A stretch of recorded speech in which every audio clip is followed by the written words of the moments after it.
Gadis itu menempelkan lukisannya di kaca, berusaha menunjukkannya kepada gorila di dalam. Lalu gadis itu membawa krayon dan kertas, memberikannya sebagai hadiah untuk gorila tersebut.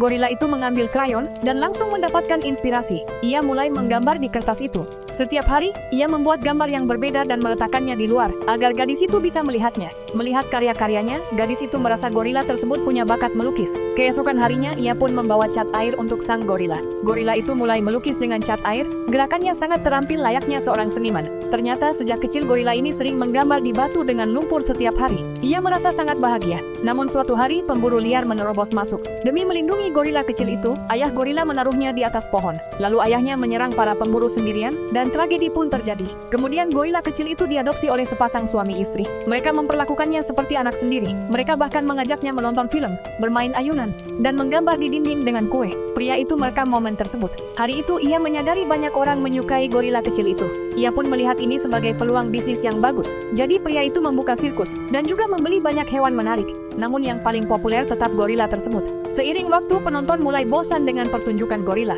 Jumlah penonton terus berkurang, dan pria itu mulai mengabaikannya. Untuk merebut kembali hati penonton, gorila itu teringat masa kecilnya. Suatu hari saat pertunjukan sirkus, ia menggambar lukisan pemandangan hutan di kaca. Itu adalah gambar rumah masa kecilnya. Penonton pun bertepuk tangan dengan meriah. Bahkan pria itu terkejut melihatnya. Saat itu, gadis itu menatap mata sang gorila. Ia sadar gorila itu merindukan alam liar. Gadis itu lalu mencari bantuan seorang jurnalis. Sang jurnalis segera memberitakan kisahnya. Semua orang terharu oleh cerita gorila tersebut.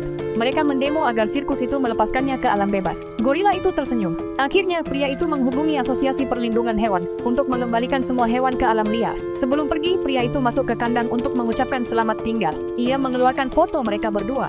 Gorila itu juga berterima kasih kepada pria tersebut. Ia selalu menganggapnya sebagai ayah kedua. Namun ia tahu tempat ini bukan rumahnya. Keesokan harinya, gorila itu dikirim kembali ke Hutan Perlindungan Nasional. Keinginannya akhirnya terwujud. Film ini diadaptasi dari kisah nyata.